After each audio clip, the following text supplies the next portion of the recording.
नमस्कार, वंदे मातरम। दोस्तों, स्वागत है आप सबका सैनिक पाठशाला में। आज 1 दिसंबर है दोस्तों, और आज संसद का शीतकालीन सत्र शुरू हो चुका है। और आज ही लोकसभा के अंदर भारत सरकार से 8वें पे कमीशन को लेकर और 50% डीएडीआर को मर्ज करने को लेकर सवाल पूछा गया, जिसका भारत सरकार ने जवाब दिया है। पहली बार सैनिक पाठशाला में आप सबके सामने लेके आया हूं, भारत सरकार ने उन सवालों का क्या जवाब दिया है। जी हां, आगे जानेंगे, सवाल जवाब का ब्यौरा आपको दिखाऊंगा। इसके साथ ही साथ दोस्तों, पेन्योरी ग्रांट, जिसमें भारत सरकार ने बढ़ोतरी कर दी। रक्षा मंत्रालय ने पेन्योरी ग्रांट को 4000 से 8000 कर दिया। और जो पूर्व सैनिक हैं, जिनको 65 साल से ज्यादा की उम्र है और कुछ क्राइटेरिया जो मीट करते हैं, उनको ये 8000 रुपए हर महीना पूरे जीवन भर के लिए लागू है। जी हां, किनको लागू है, आगे मैं आपको एलिजिबिलिटी क्राइटेरिया भी बताऊंगा, क्या क्या डॉक्यूमेंट्स उसके लिए चाहिए वो भी बताऊंगा। तो चलिए इन्हीं दोनों विषयों को लेकर आगे बढ़ेंगे इस वीडियो में। लेकिन आगे बढ़ने से पहले हमेशा की तरह मेरा आप सबसे आग्रह है, अगर सैनिक पाठशाला चैनल का वीडियो आप पहली बार देख रहे हैं या अभी तक चैनल को सब्सक्राइब नहीं किया है, तो चैनल के साथ जुड़े रहने के लिए, इसका हिस्सा बने रहने के लिए और आपसे जुड़ी हुई भरोसेमंद ऑथेंटिक जानकारियों को पाते रहने के लिए चैनल को सब्सक्राइब जरूर करें। क्योंकि सामने के आंकड़े देखिए, अभी भी बहुत सारे ऐसे व्यूअर्स हैं जिन्होंने चैनल को सब्सक्राइब नहीं किया हुआ है। तो ऐसे में उन व्यूअर्स से मेरा आग्रह है कि पहले फटाफट से चैनल को सब्सक्राइब कर लें, फिर आगे वीडियोस कंटिन्यू देखते रहें। क्योंकि अगर आप चैनल सब्सक्राइब नहीं करेंगे तो हो सकता है किसी दिन आपसे महत्वपूर्ण जानकारी छूट जाएगी। और जिन्होंने ऑलरेडी चैनल को सब्सक्राइब किया हुआ है, उनसे अगर उनको जरूरत नहीं है चैनल दोबारा से सब्सक्राइब करने की, वो चाहे तो चैनल ज्वाइन कर सकते हैं। ज्वाइन करेंगे तो मेरा व्हाट्सएप नंबर आपको मिल जाएगा, आप पेंशन से जुड़ी हुई समस्याएं मेरे साथ साझा कर सकते हैं। चलिए अब आगे बढ़ते हैं। जैसे मैंने आपको जानकारी दी, सबसे पहले पेन्योरी ग्रांट के बारे में बात करते हैं। दोस्तों, पेन्योरी ग्रांट किनको लागू है? सरकार ने इसमें बढ़ोतरी तो कर दी, लेकिन बहुत सारे पेंशनर्स को या नॉन पेंशनर्स को इसके बारे में जानकारी है ही नहीं कि आखिर पेन्योरी ग्रांट किसको लागू है।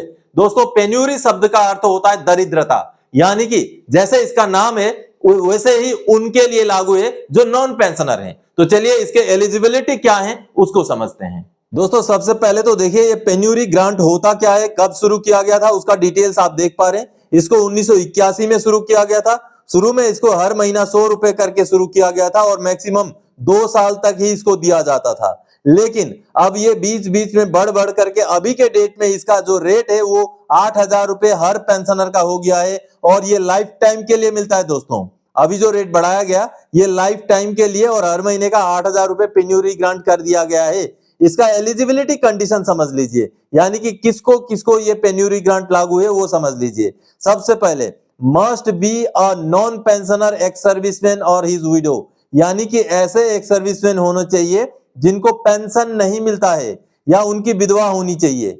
Should be of the rank of havildar equivalent from the navy, air force and below, यानी कि या तो हवलदार या उससे नीचे के रैंक के होने चाहिए। और नेवी और एयरफोर्स की बात करें तो या तो सर्जेंट या तो पेटी अफसर या उससे नीचे के रैंक के होने चाहिए। और तीसरा एलिजिबिलिटी है the ex serviceman oblique widow should be 65 years of age on 1 April of the financial year in which applying, यानी कि जिस साल अप्लाई कर रहे हैं उस साल उनकी उम्र 1 अप्रैल को 65 साल या उससे ऊपर होना जरूरी है। अगला चौथा रिक्वायरमेंट है after demise of ex serviceman who was already availing the penury grant, his widow is eligible for penury grant irrespective of her age at the time of the death of ex serviceman, यानी कि किसी पूर्व सैनिक को अगर पेन्योरी grant मिल रहा था, उनकी मृत्यु के बाद उनकी वाइफ की उम्र चाहे जितनी भी हो, वो पेन्योरी ग्रांट उनको कंटिन्यू रहेगा। Therefore, in such cases, the condition of widow to have attaining the age of 65 years is not applicable, यानी कि ऐसे केस में पेंशनर की जो पेंशनर ले रहे थे पेन्योरी ग्रांट, उनके केस में, उनकी मृत्यु के केस में जब विडो का जब पेन्योरी ग्रांट शुरू होता है तो ऐसे में 65 साल वाला कंडीशन एप्लीकेबल नहीं होगा। और डॉक्यूमेंट्स क्या क्या चाहिए आप यहाँ पर देख पा रहे हैं। सर्विस डॉक्यूमेंट चाहिए, डिस्चार्ज बुक चाहिए of ex serviceman, mandatory to upload all pages of discharge book, ये देखिए डिस्चार्ज बुक का सारा पेज जो है स्कैन करके अपलोड करना पड़ेगा। एज प्रूफ चाहिए दोस्तों, date of birth not given in the service record, अगर सर्विस रिकॉर्ड में डिस्चार्ज बुक में अगर डेट ऑफ बर्थ नहीं दिया हुआ है तो एज का प्रूफ चाहिए। Identity card of the ex serviceman oblique window जो जिला सैनिक बोर्ड इशू करता है उसका कॉपी चाहिए। First page of bank passbook चाहिए या तो फिर कैंसल्ड चेक भी चाहिए, देख पा रहे हैं। सर्टिफिकेट ऑफ द पेन्यूरी यानी कि दरिद्रता का जो सर्टिफिकेट है वो भी चाहिए, जिसका फॉर्मेट आगे मैं नीचे आपको दिखा देता हूं। तो देखिए ये सारे डॉक्यूमेंट चाहिए और certificate to be rendered by Zila Sainik welfare office while recommending the online application. ये जिला सैनिक वेलफेयर ऑफिस के लिए गाइडलाइन है।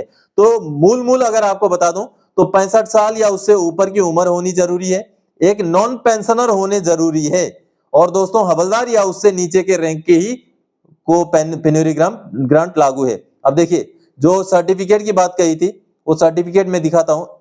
ये हो गया लाइफ सर्टिफिकेट, ये हो गया लाइफ सर्टिफिकेट। अब लाइफ सर्टिफिकेट के बाद में जो सर्टिफिकेट फॉर्मेट ऑफ सर्टिफिकेट पेन्योरी ग्रांट के लिए ये रहा, ये फॉर्मेट होगा जो जिला सैनिक बोर्ड द्वारा दिया जाएगा। तो ये सारे डॉक्यूमेंट अपलोड करने के बाद ये केंद्र सैनिक बोर्ड का वेबसाइट के थ्रू से अप्लाई किया जाता है और पेन्योरी ग्रांट उनको लागू हो जाता है जो इसके लिए एलिजिबल है।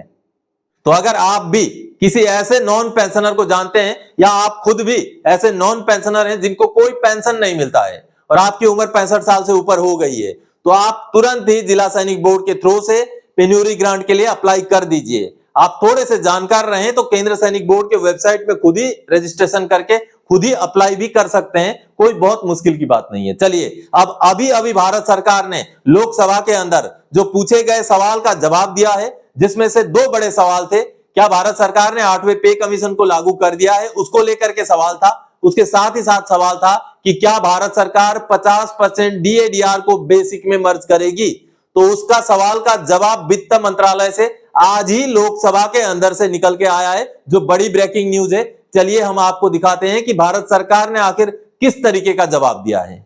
दोस्तों भारत सरकार की वित्त मंत्रालय की तरफ से अभी 1 दिसंबर 2025 को लोकसभा में जो 8वें पे कमीशन को लेकर के पूछे गए सवाल का जवाब सामने आ चुका है। ये आप देख पा रहे हैं, सवाल देख पा रहे हैं जो श्री आनंद भदौरिया जी ने पूछा था। क्या वित्त मंत्री यह बताने की कृपा करेंगे कि क्या सरकार ने हाल ही में 8वें केंद्रीय वेतन आयोग के गठन के लिए अधिसूचना जारी की है? यदि हाँ तो इसका ब्यौरा क्या है?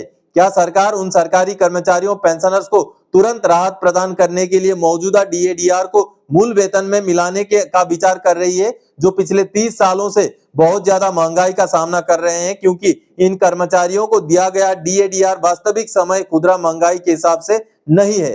अगला सवाल, यदि हाँ तो इसका ब्यौरा क्या है और यदि नहीं तो इसका क्या कारण है? अब उत्तर दिया है वित्त राज्य मंत्री श्री पंकज चौधरी जी ने, और उत्तर क्या दिया है आप देखिए। जी हाँ, सरकार ने 8वें केंद्रीय वेतन आयोग के गठन के लिए दिनांक 3 नवंबर 2025 के संकल्प को अधिसूचित कर दिया है। अधिसूचना की प्रति अनुबंध 1 में संलग्न है, यानी कि इसके साथ अधिसूचना को भी संलग्न किया गया है। आगे देखिए, अगला जो सवाल था उसका जवाब क्या दिया है। वर्तमान में मूल वेतन पर मौजूदा महंगाई भत्ते के विलय के संबंध में सरकार के पास कोई भी प्रस्ताव विचाराधीन नहीं है। ये सवाल का जवाब वैसा ही है दोस्तों जो सरकार पहले 8वें पे कमीशन को लेके भी जवाब देती थी। 2024 से पहले 2025 तक भी, 2025 के शुरू तक भी भारत सरकार को जब भी 8वें पे कमीशन का सवाल पूछा जाता था तो सरकार की तरफ से यही जवाब आता था कि 8वें पे कमीशन को लेकर के अभी सरकार के पास कोई भी प्रस्ताव विचाराधीन नहीं है। हूबहू वैसा ही जवाब डीएडीआर को मर्ज को लेकर भी यहाँ पर दिया गया है। तो कहीं ना कहीं 8वें पे कमीशन का मुद्दे के साथ मिलता हुआ है।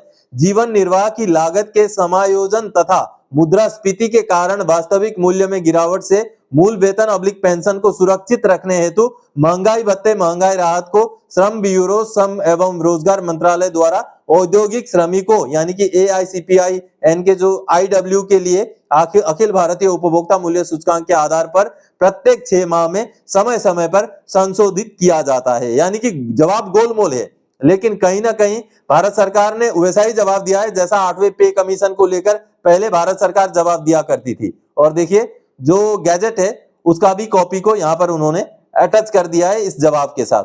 तो कहीं ना कहीं जो सवाल पूछा गया था बिल्कुल अपेक्षित जो जवाब था उसी तरीके का जवाब भारत सरकार ने अपने सवाल के ऊपर दिया है। दोस्तों भारत सरकार ने हूबहू वैसा ही जवाब दिया जो भारत सरकार 2024 तक 8वें पे कमीशन को लेकर दिया करती थी। क्या अभी तक ऐसा कोई भी प्रस्ताव विचाराधीन नहीं है? तो कहीं ना कहीं जवाब गोलमोल है।